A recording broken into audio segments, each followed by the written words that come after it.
ako bolo predčasom povedané, jedným slovom, nechcem dlho chodiť okolo teda horúcej kaše, myslím, že nás všetkých trápi, ako sa bude a ako sa vyvíja situácia, hlavne čo sa týka verejného obstarávania na základnej škole Mostná, kde sme predčasom odsúhlasili finančné prostriedky na rekonštrukciu tejto základnej školy a myslím si, že naozaj je potrebné sa týmto problémom opätovne zaoberať. Čiže tu by som poprosila o písomnú odpoveď, v akom štádiu riešenia je práve táto rekonštrukcia ZŠ Mostná. A ďalšia moja interpelácia na teba, pán primátor, je ohľadom rekonštrukcie národnej kultúrnej pamiatky Jazdecká, taktiež jazdiareň s tým, že je projekt, aspoň čo mám informácie, odsúhlasený, malo by tam prebehnúť takisto verejné obstarávanie na zhotoviteľa, takže v akom štádiu je taktiež tento projekt rekonštrukcie jazdiarne. Poprosím písomnú odpoveď. Ďakujem. Vážený pán primátor, vážení kolegovia prisediaci, ďakujem pekne za slovo. Dve veci by som mal. Prvá vec je tá, že je to teraz už úplne evidentné, že sa tu medzi nami vytvorila jedna koalícia. Ja som z jednej stránky veľmi rád, že sa spojili strany slovenské, spojili sa strany maďarské. Som tomu rád, pretože stále tvrdím jednu vec, že tu v Nových Zámkoch sa nehrajme, kto je Slovák, kto je Maďar. Hrajme sa na to, aby mesto prosperovalo, aby občanovi bolo lepšie. Tomuto sa teším. Neteším sa ale druhej veci, že napriek tomu, že máme tu 8 nezávislých poslancov. Všetci kandidáti na primátora boli nezávislí. Nezávislí poslanci dostali, čo sa týka počtu hlasov, najviac v tomto meste. Aj napriek tomu táto koalícia toto znegovala a pri rozdeľovaní či už predsedníckych postov alebo miest do rady sa to znegovalo jednoducho a viac menej ten volič nie je tu, myslím si, na prvom mieste. Takže to som chcel o tom. Ďakujem pekne. Gratulujem pánovi primátorovi ešte raz do funkcie a chcel som poprosiť, aby splnil väčšinu zo svojho volebného programu, ktoré sú voličom pred voľbami. A mám jednu interpeláciu, ktorú som mal aj na minulého pána primátora predošlého. Dával som interpeláciu v zmysle, navrhoval som, aby každý žiak v zriaďovateľskej pôsobnosti mesta, to znamená materskej školy základnej, ZUŠ a CVČ, mali svoj identifikačný znak, to znamená variabilný symbol, aby sa nestalo to, že budeme mať viacej počet žiakov, než je narodených detí v Nových Zámkoch, respektíve koľko majú zapísaných vo vlastných interných záznamoch. To znamená, aby jedno dieťa malo jedno variabilný symbol, ktorý by sa používal v každej organizácii. To znamená, bola by presná identifikácia. Ďakujem pekne. Ja len sa vypojiť trošku k slovám pána kolegu Fóra, že ide o to, že jednak, že ako voliči nezávislých poslancov nedostali až taký priestor, ako vlastne bolo v tomto zastupiteľstve slúbené. Ja nehovorím o tom, že by som chcel trošku nadviazať na úvodnú reč pána primátora Kleina, ktorý hovorí, že sme novozámčania. Takže mne je to opäť cudzie počúvať tu, že slovenská a maďarská koalícia. Nerozumiem, aká je to koalícia, je to zoskupenie politických strán a nie je to slovenská a maďarská.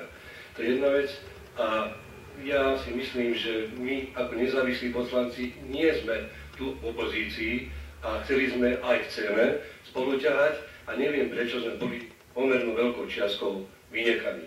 Ďakujem. Ďakujem za slovo. Nechcem polemizovať na tú tému, že čo sa vytvorilo a nevytvorilo, ale zaujímalo ma príspevkou pána doktora Kyseliho, že bolo im slúbené, neviem kto im čo slúbil, ale myslím si, že pri tom návrhu aj zo strany pána primátora, čo sa týka predsedov komisí, tak tam predsedu komisie robí jedného predsedu komisie robí nezávislý poslanec a čo sa týka voľby rady Mestskej rady. Bola to voľba tajná a v tej tajnej voľbe má každý právo vybrať si toho, koho chce, aby v tej Mestskej rade pôsobil. Takže pri tajnej voľbe neviem si predstaviť, ako je možné, že by niekto nejakým spôsobom inak hlasoval, ako nie podľa svojho vedomia a svedomia. Ďakujem. Smere, že máme tu koniec roka, čo chvíľa začne ďalší rok, čo týka rozpočtu, že bolo by dobre vedieť, že aké sú tvoje predstavy, čo týka rozpočtu. Ja by som doporučil ešte v tomto roku sa zaoberať s rozpočtom a pokiaľ je možné ho schváliť na budúci rok. Ďakujem, hneď sa k tomu vyjadrím. Pán doktor Valent. Ďakujem za slovo, vážený primátor mesta, milé kolegyne a kolegovia, vážení prítomní. Ja by som myslel, že už budem posledný, ale ešte Ivan Katona pribudol. Chcel by som ešte raz za nás všetkých poblahoželať novozvolenému primátorovi mesta, novozvoleným poslancom, popriať im, aby prinášali na zastupiteľstvo čo najviac kvalifikovaných návrhov, aby sme o nich mohli spoločne hlasovať bez nejakého rozdeľovania. A na záver si dovolím aj poďakovať žiakom a deťom z Matičiarika za milý vianočný sladký darček. Ďakujem. Ďakujem pekne. Ctení prítomní, som sa už verím, že posledný krát vrátil v tej obecnej rade, kde by som si dovolil poukázať na znenie zákona o obecnom zriadení. Je to paragraf 14 odsek 2 druhá veta. V zložení obecnej rady sa prihliada na zastúpenie politických strán, hnutí a nezávislých poslancov v obecnom zastupiteľstve. Som si vedomý a plne si uvedomím to, že to je tajné hlasovanie, no napriek tomu zákonodárca priamo v zákone istým spôsobom nabáda, že akým spôsobom by to malo byť. Elementárnym matematickým prepočtom, myslím, že je každému jasné, komu by malo prináležať, takým som to by malo prináležať, aký počet postov. Tak záverom svojho vystúpenia si dovolím vyjadriť také moje hlboké presvedčenie a vôľu v to, že všetci máme spoločný cieľ. A to je, aby toto mesto bolo lepšie, krajšie, aby sme to neodchádzali a aby každému tu bolo veľmi, veľmi dobre. Ja dovolím si vyjadriť to, že všetci budeme takto hlasovať, aby sme tento spoločný cieľ dosiahli.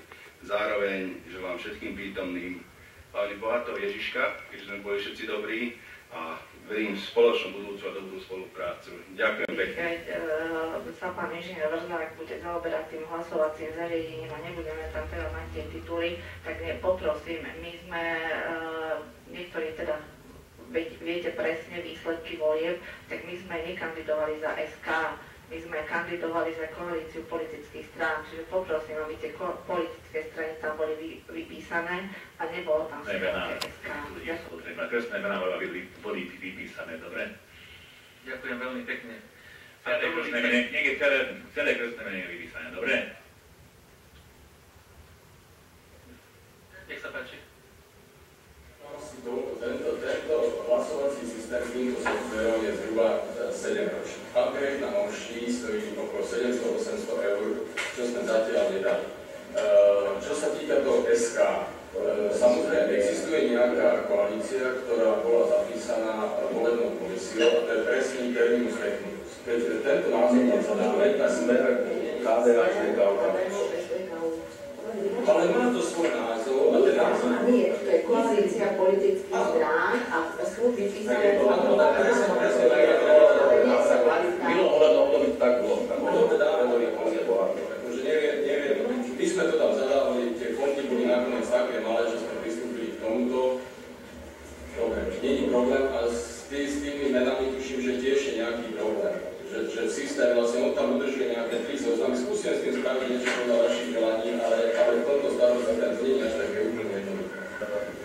Ja som mal jeden odkaz, mne to stačí viac menej len informatívne ešte pred voľbami alebo vo predvolebnej kampani veľakrát odznelo, aj zo strany voličov aj to počuli, že sa tu chystajú projekty, ktoré riešilo zrejme ešte predošlé vedenie.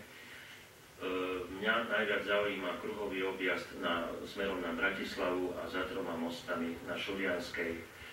Ja verím, že sú to len fámy, čo sa hovorilo, že tieto projekty, kde značná časť je čerpaná z eurofondov, budú pozastavené, respektíve presunuté. Ja dúfam, že to tak nebude a bolo by dobre, keby sa to, alebo ak sa dá nedodpovedať, v akom je to štádiu, tak to by mi stačilo. Zatiaľ